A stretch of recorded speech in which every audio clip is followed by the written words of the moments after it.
ದೇಶಾದ್ಯಂತ ಕ್ರಿಸ್ಮಸ್ ಹಬ್ಬದ ಸಂಭ್ರಮವು ಮನೆ ಮಾತಾಗಿದೆ. ಅದರಂತೆ ಧಾರವಾಡ ಜಿಲ್ಲಾ ಕಲಘಟಗಿ ಪಟ್ಟಣದ ಹೊರವಲಯದ ಸೇಂಟ್ ಮೇರೀಸ್ ಆಂಗ್ಲ ಮಾಧ್ಯಮ ಶಾಲೆಯಲ್ಲಿ ಕ್ರಿಸ್ಮಸ್ ಹಬ್ಬವನ್ನು ಅರ್ಥಪೂರ್ಣವಾಗಿ ಆಚರಿಸಲಾಯಿತು. ಶಾಲಾ ಆವರಣದಲ್ಲಿ ನಿರ್ಮಿಸಲಾಗಿದ್ದ ಸುಂದರವಾದ ಗೋದಲಿ ಎಲ್ಲರ ಗಮನ ಸೆಳೆಯಿತು. ಯೇಸು ಕ್ರಿಸ್ತರ ಸರಳ ಜನ್ಮ ವೃತ್ತಾಂತವನ್ನು ಸಾರುವ ಈ ಗೋದಲಿಯು ಶಾಂತಿ ಮತ್ತು ನಮ್ರತೆ ಸಂದೇಶವನ್ನು ವಿದ್ಯಾರ್ಥಿಗಳಿಗೆ ಹಾಗೂ ಸಂದರ್ಶಕರಿಗೆ ನೀಡಿತು. ಕಾರ್ಯಕ್ರಮದ ಅಂಗವಾಗಿ ಶಾಲಾ ವಿದ್ಯಾರ್ಥಿಗಳು ಮತ್ತು ಶಿಕ್ಷಕರಿಂದ ವೈವಿಧ್ಯಮಯ ಸಾಂಸ್ಕೃತಿಕ ಕಾರ್ಯಕ್ರಮಗಳು ಜರುಗಿದವು. ವಿದ್ಯಾರ್ಥಿಗಳು ಪ್ರದರ್ಶಿಸಿದ ಕ್ರಿಸ್ಮಸ್ ರೂಪಕ ಆಕರ್ಷಕ ನೃತ್ಯಗಳು ಮತ್ತು ಸುಮಧುರ ಕ್ರಿಸ್ಮಸ್ ಗೀತೆಗಳ ಹಬ್ಬದ ಕಳೆಯನ್ನು ಹೆಚ್ಚಿಸಿದವು.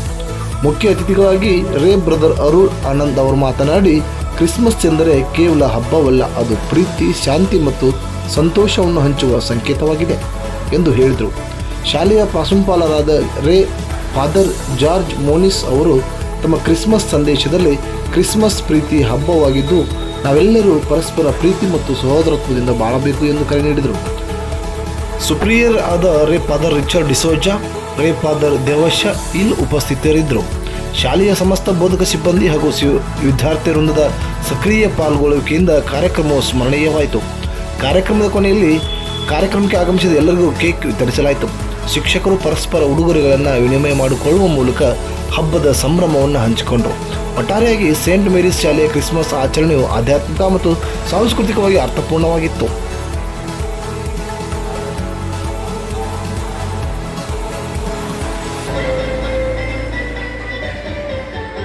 ಪ್ರಿಯರೇ, ವಿಮೋಚನಾ ಡೆವಲಪ್ಮೆಂಟ್ ಸೊಸೈಟಿಯ ಸೈಂಟ್ ಮೇರಿ ಆಂಗ್ಲ ಮಾಧ್ಯಮ ಶಾಲೆಯ ಪ್ರಾಂಶುಪಾಲರಾಗಿ ಫಾದರ್ ಜಾರ್ಜ್ ಮೋನಿಸ್ ನಾನು ಕಾರ್ಯನಿರ್ವಹಿಸ್ತಾ ಇದ್ದೇನೆ. ಈ ಡಿಸೆಂಬರ್ ತಿಂಗಳು ಕ್ರಿಸ್ತ ಜಯಂತಿಯ ಹಬ್ಬಕ್ಕೆ ಹೆಸರುವಾಸಿ. ಡಿಸೆಂಬರ್ 25ರಂದು ನಾವು ಕ್ರಿಸ್ತ ಜಯಂತಿ ಹಬ್ಬವನ್ನು ಕ್ರಿಸ್ತರು ಎಲ್ಲ ಜಗತ್ತಿನಾದ್ಯಂತ ಆಚರಿಸುತ್ತೇವೆ. ಈ ಒಂದು ಹಬ್ಬದ ಮಹತ್ವ ಏನಂತಂದರೆ, 2025 ವರ್ಷಗಳ ಹಿಂದೆ ದೇವರು ತಮ್ಮ ಏಕಮಾತ್ರ ಪುತ್ರನನ್ನೇ ಈ ಭೂಲೋಕಕ್ಕೆ ಕಳುಹಿಸಿಕೊಟ್ಟರು. ದೇವರು ಮಾನವರಾದ ಹಬ್ಬವನ್ನು ನಾವು ಆಚರಣೆ ಮಾಡ್ತೇವೆ, ಸಂಭ್ರಮಿಸ್ತೇವೆ.